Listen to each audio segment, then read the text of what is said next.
Okay, today we're going to be going over a Samsung dryer that is turning on, but it does not turn. So the display lights up, acts like it's going to start. It might even click, but it doesn't actually start turning. Most likely the belt and pulley, well, most likely the pulley has gone bad, which has caused the belt to pop off. Doing that triggers a switch that won't allow the machine to start. So you're going to undo two screws here on the back and pop the top off. And this is just to verify that this is the actual problem. If the belt is loose and doesn't have any tension to it, then that is most likely what your problem is. The belt still looks like it's intact, it just is loose. So if the belt is broken, you'll know because it just won't be there on the top anymore, and you'll have to replace the belt as well, which would be a different process. But to access this, I found it's much easier going through the back. So I pull the dryer out, and then there are two screws. Well, it could be two or one screw that holds this vent cover on. From there, the whole tube and vent cover will pull out. And right away, you can see that the belt is loose, not attached to anything, and the pulley and the spring have just melted off of the pulley shaft, not even attached anymore. So to replace that, you've got one screw that holds that whole pulley on. So you're going to undo that screw and that whole pulley will come off. This is what the new pulley looks like. It's a little bit of a different design. I think they were having some problems with these, so they've changed it up a little bit. Make sure you use the new screw that comes with the packet of with the new pulley. As you can see, the old pulley is just melted right off, and that's what causes the belt to pop off. So let's take this screw out and get the old pulley bracket off.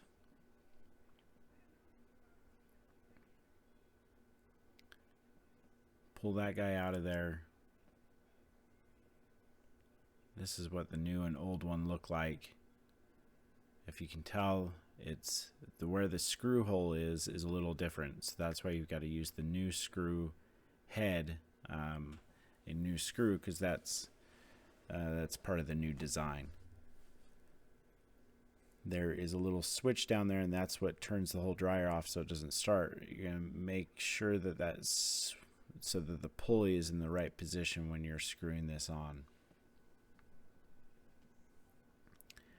Camera angle is a little hard to get in here, but all I'm doing is screwing that screw back into the hole that the old one came out of. Should be pretty straightforward. From there, you want to make sure that the pulley still moves freely and that the switch is in the right spot, and attach your pulley bracket spring. Should be a little hole on the pulley that you attach it to, which then also mounts to it attaches to a hole that's on the motor mounting brackets.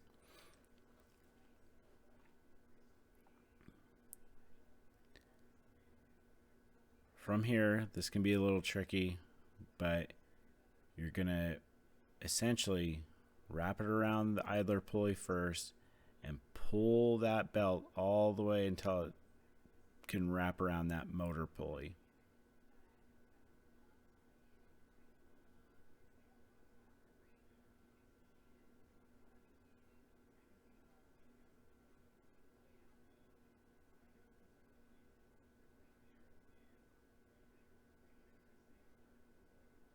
So that's essentially what it should look like.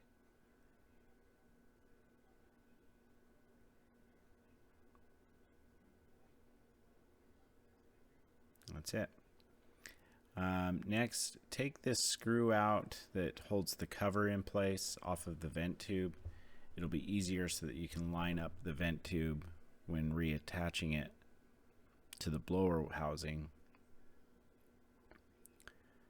And you'll just look in there and make sure you get that firmly reattached.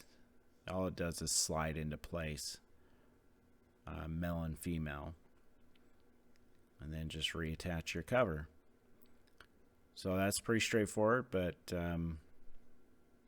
should be pretty simple. But that's a pretty common problem.